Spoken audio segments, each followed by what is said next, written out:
the problem of continuity in an age of upheaval. By 500, the Roman Empire in the West had faded into the emerging world of German successor states, and Christians, before the Muslim rise, found not only their lives changed but also the accustomed matrix of their faith. Jesus had lived, taught, and died. The apostles had preached the faith and had thought that he had risen from the dead, and the church had grown into the Roman Empire. Since Constantine the Great, the empire had even assumed in the minds of many a central and permanent role in the providential plan. Now the divorce from the empire, spelled out by Augustine in theory, had become a reality, and Christians had to redefine the relationship of sacred and profane history. This major redefinition started in the 500s and deeply influenced what commonly is known as medieval historiography.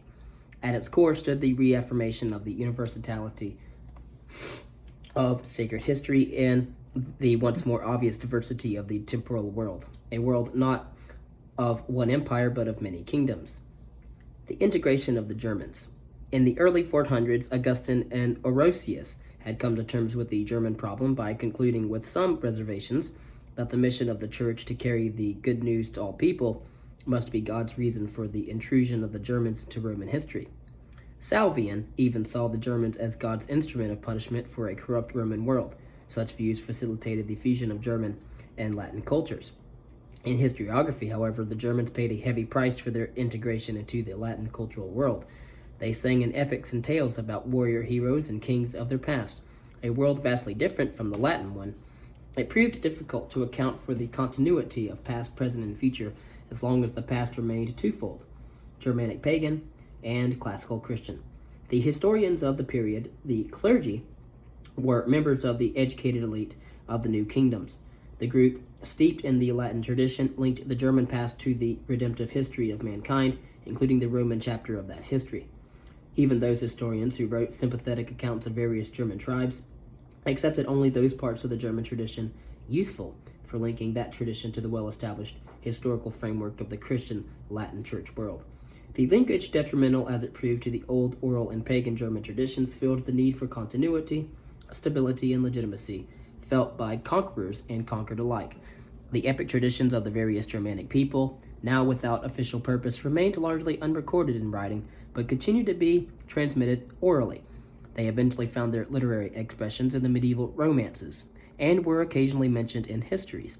But in historiography, as in other fields, the process of fusion and its results still carried the marks of ethnic and regional diversity, necessitating the constant reaffirmation of the Christian concept of human universality. In 489, the Ostrogoths migrated into Italy, established their own kingdom, and promptly pursued a policy of reconciliation with the Roman world. The designer of that policy, King Theodoric, encouraged his administrative official, Flavius Marcus Aurelius Cassiodorus, Senator, to write a history of the Goths. We possess of it only what a later historian, Jordanes, incorporated into his work, The Origin and Deeds of the Goths.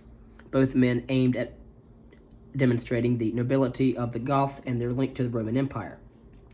Not satisfied with extolling living kings, from whom he, Cassiodorus, might hope for a reward, he drew forth the kings of the Goths from the dust of ages, showing that the Amel family had been royal for 17 generations, and proved that the origin of the Gothic people belonged to Roman history, adorning the whole subject with the flowers of his learning gathered from wild fields of literature.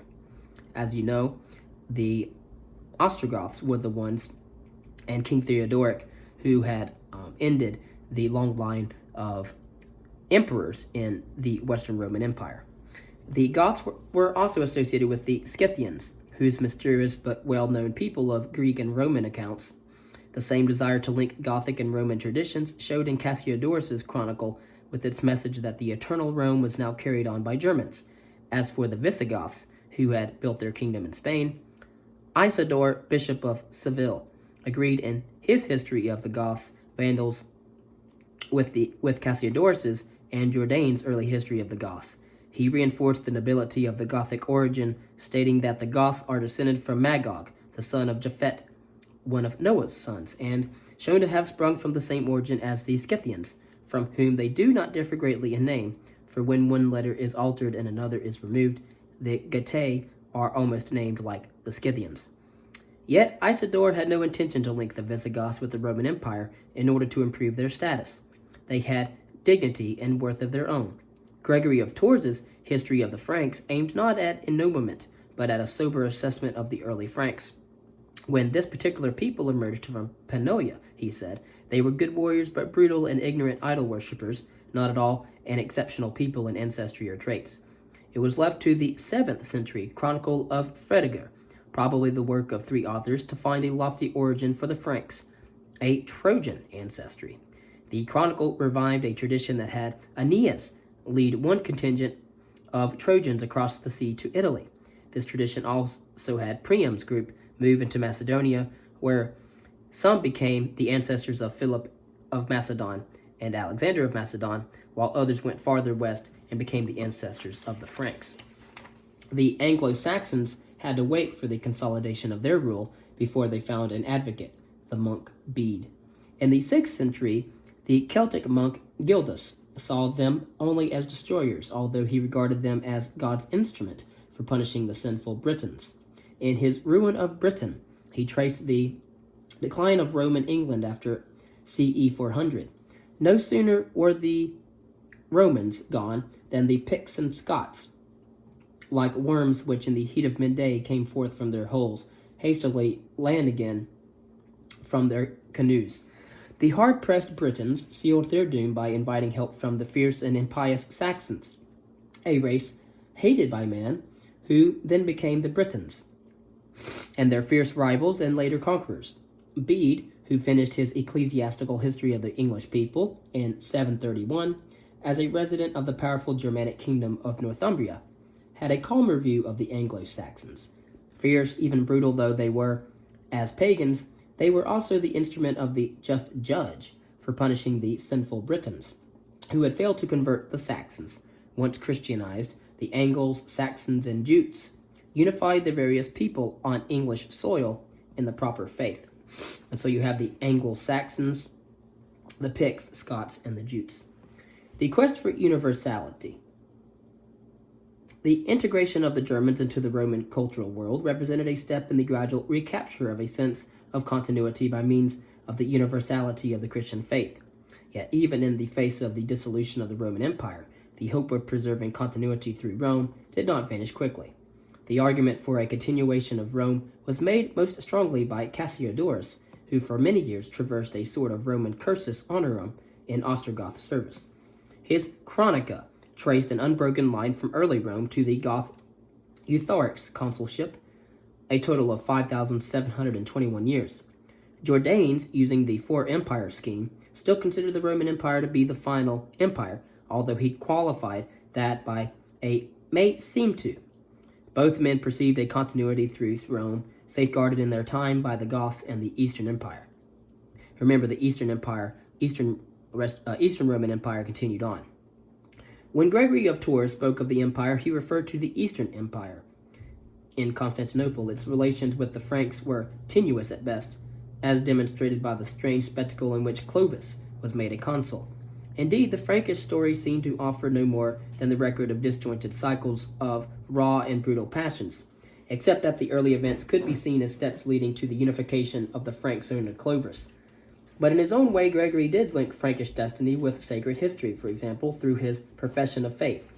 Quote, "As I am about to describe the struggles of kings with the heathen enemy, of martyrs with pagans, of churches with heretics, I desire first of all to declare my faith, so that my reader may have no doubt that I am Catholic." End quote. But Gregory did not wheel together sacred and profane history systematically. He simply implied that all events of this world happen in the space that God had provided in time. Understood in that manner, the chronological order of narration turned from a mere compositional device into the reflection of how time rushed towards fulfillment. His work foreshadowed the medieval chronicle with its seemingly tedious and unimaginative account of the events of year after year, the Temporum series. Isidore of Seville not only ignored, he opposed outright the idea of an ongoing Roman Empire. He identified the empire with Justinian's empire, whose invasion of southern Spain had threatened Isidore's family and Visigoth Spain alike. For him, the end of Rome was not the end of everything. The venerated empires of Rome and Babylon were merely temporary phenomena whereas the Incarnation instituted the Imperium Christi, in which every nation would have its regnum. The role of being God's steward on earth devolved from the emperor to the kings. In Gregory's account, the king must build churches, succor the poor, and serve the needs of all people. Isidore and other Visigoth historians, such as John of Biclaro and Julian of Toledo, spoke of the king as the most holy king, the apostolic king. Sacratissimus Princeps, Orthodoxus Imperator, or the prince of the people. To them it was clear that such a man had no need for an earthly imperial overlord. The true continuity, divine providence. The integration of the Germans into the classical world of antiquity and the acceptance of the new states as the new context of life were steps toward a new stability. Yet the absence of eternal Rome, only the Christian faith, could supply a viable concept of continuity between past, present, and future. Such a concept was divine providence, the force behind all events in the saeculum of Augustine, and thus the key to understanding them. Providence had never been denied or forgotten, but seemed simply to have chosen the Roman Empire as its instrument, becoming much easier to grasp. Now, in the absence of the Roman Empire, Christians were forced to ask once more the fundamental questions of how, when, and where God revealed his plan for the course of human events. They found answers difficult to obtain, because their era, the Sixth Age by definition, had no clear signposts comparable to those of the biblical period. In their search for answers, they studied chronology, attempted universal histories, examined prophecies, and used the cycle of sin and punishment, interpreted miracles, and told of portents. Chronology, testimony to universality and order. The events of the past had been given their accepted order by Eusebius. Between 400 and 650, all historians accepted this order in Jerome's version. Only Jordanes, who lived in the East, chose the system of Sextus Julius Africanus. Historians were of a mind with Gregory of Tours, who, speaking of Eusebius, Jerome and Orosius, said, quote, "The chronicles of Eusebius, bishop of Caesarea, and the priest Jerome explain clearly how the age of the world is computed, and set out in systematic form the entire sequence of the years.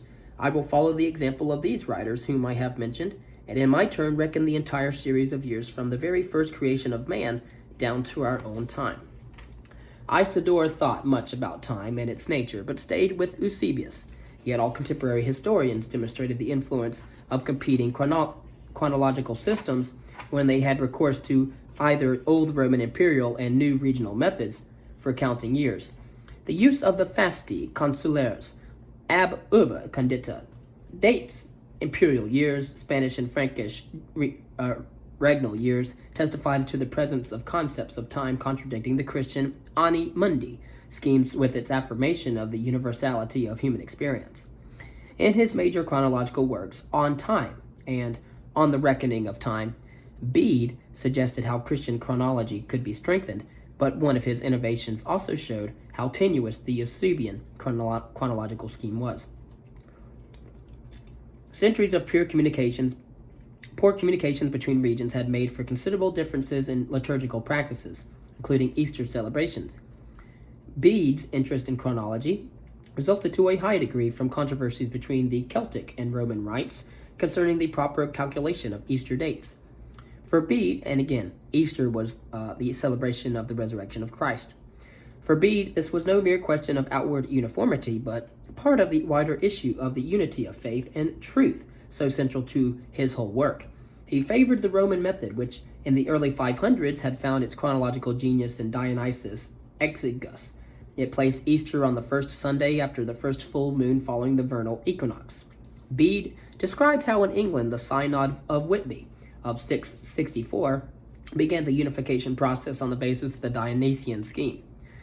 The same scheme substituted the year for of the Incarnation for the widely used accession date of that persecutor of Christians, Diocletian, as the pivotal event from which to account all years, and in so doing, gave the proper recognition to that event. Bede used the term Anno Domini, count of years, but also on occasion the before the Incarnation, or BC count.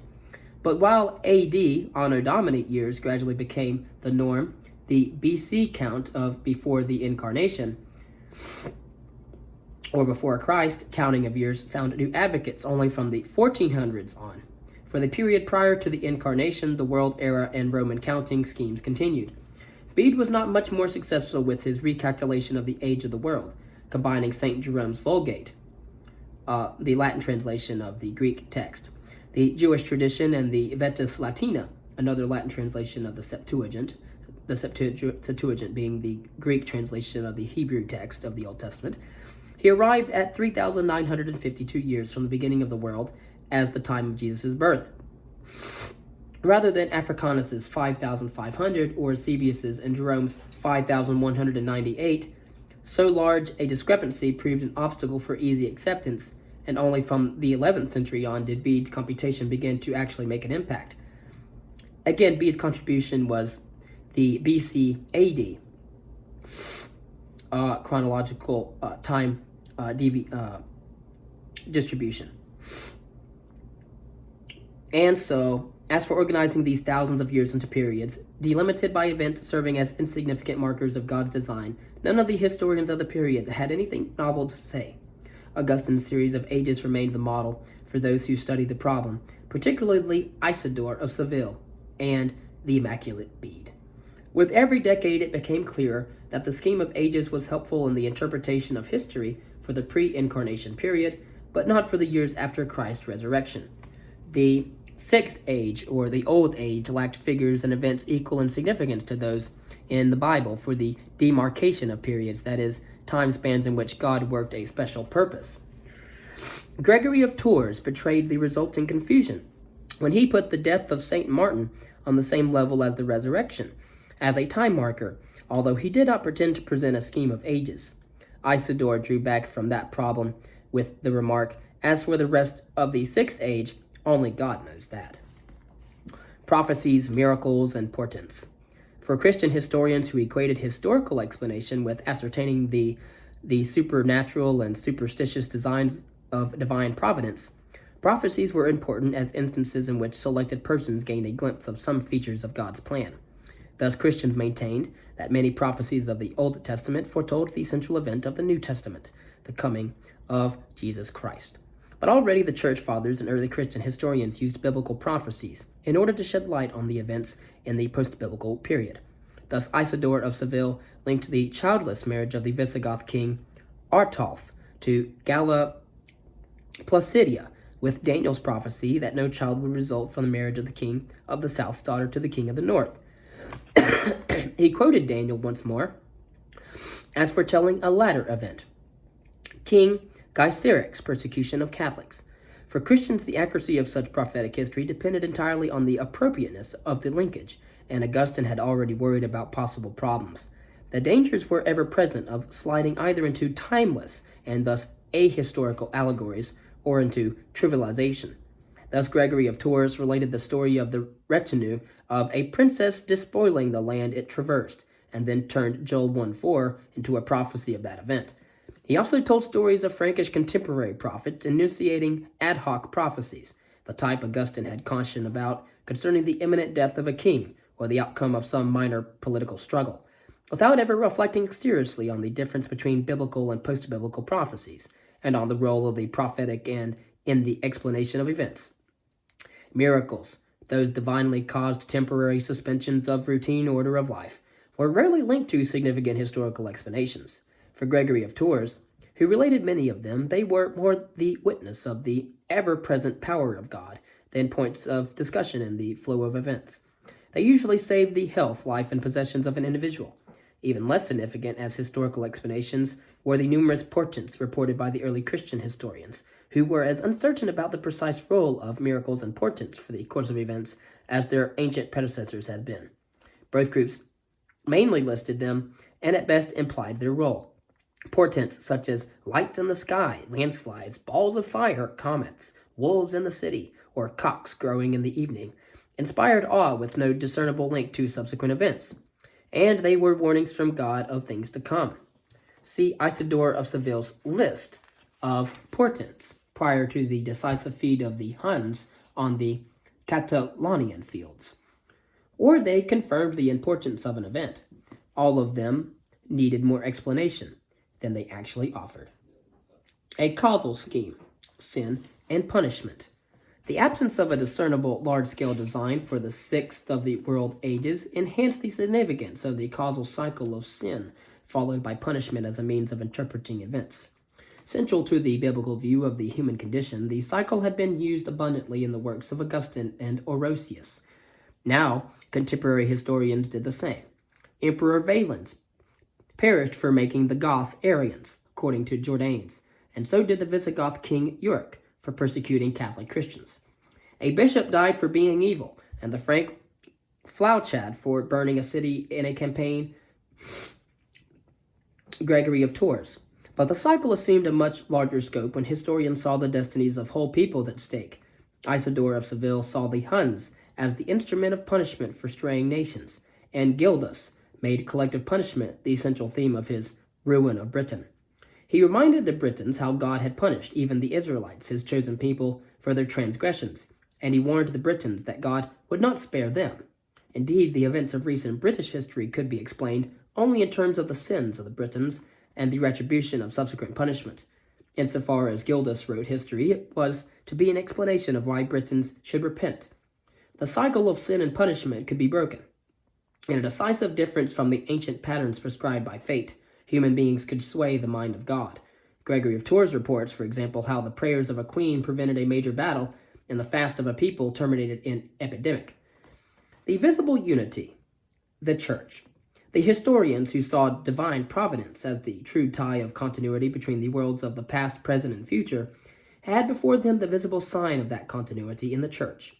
Its actions in guarding the faith, in converting non-Christians, and in making the faith present in all aspects and spheres of life provided a dynamic element. Yet that type of dynamism, as well removed from the apocalyptic expectation inherent in the Christian faith, and despite all the turmoil of the times, historians who were usually long-range thinkers did not anticipate the imminent end of the world. Gregory of Tours, as was seen, reassured his readers, quote, "For the sake of those who are losing hope as they see the end of the world come nearer and nearer, he wished to explain how many years have passed since the world began, and by implication would continue to pass." Isidore, without showing any apocalyptic expectations, simply claimed ignorance about the remainder of time allotted to this world. Both historians were more interested in the developments brought about by the struggles to convert the pagans and Arians, which seemed to link the contemporary church clearly with the Historia Sacra. But only in one case was the work of the contemporary church directly linked to the biblical history, that of the conversion of the Jews. The interpretation showed the traditional puzzlement over the Jews' reluctance to convert, and the expectation by some that conversion would only happen at the Last Judgment. The church also was involved in another process, as, in the words of Isidore of Seville, more and more states seceded from the Roman Empire. The church had to construct relationships with each of the new states in greatly different situations. That involved not only defining the king's proper personal stewardship, but the whole relationship between two institutions, the church and the state. Contemporary clerical historians who reported on that complex endeavor always upheld the exalted role of the church, yet in their accounts bore out the Augustinian view of the church in the saeculum, as a mixed institution with features of both the city of God and the earthly city. Gregory of Tours bewailed the ambition, jealousy, drinking, avarice, and negligence of some of the clergy, but never doubted that the church represented the universal aspect of human life, vis-a-vis the purely temporal structures of lay power. Yet significantly, contemporary historians reported the events connected with the adjustment process without ever grasping the process as a whole. This view was in line with the one prevailing throughout the medieval period, that transformed the historical friction between the church and lay institutions into a static problem of adjustments and readjustments, best grasped by philosophers and theologians who were to resolve it by means of logic and dialectic. Their answer to social justice was Christ and charity. Of course, historians would act as illustrators and narrators, but not as explainers of the problem. The same static approach showed in regard to the old problem of social justice. Augustine and Orosius had not seen the problem in terms of a development, except that the coming of Christ had made possible greater benevolence in all societies through the healing power of charity. This power was a matter of assistance to individuals, not the wellspring of systematic change, a concept utterly foreign to all contemporaries. Thus, Isidore opposed any alteration in the status of serfs, and Gregory traced the rise of the church from austere circumstances to a much more affluent institution without connecting that development with the issue of social justice. Purpose, truth, and style. By the year 750, a historiography had been worked out that could cope with the new situation, a world of diverse kingdoms with which the universality of the Christian faith and its institutions, the Church, had to be reconciled. It had been done in histories, but with little conscious effort at reflecting on the historical endeavor. Isidore of Seville came closest to such a reflection in the historical portions of his Etymologies. There he revived the late classical categorization of writings on the past. Histories, full and somewhat artful narrations of more recent events, chronicles, brief accounts centering on dates proposed by Eusebius and Jerome, annals, year-by-year accounts of long periods, calendaria, month-by-month accounts, and ephemerida, day-by-day accounts. But Isidore did not accept the distinction between histories as interpretive accounts and annals as factual records, since he viewed both as factual. There was no room for purely human interpretations because events were historical facts, but as to meaning they point out the mysteries of the Church. Interpretations could be derived only from the Bible.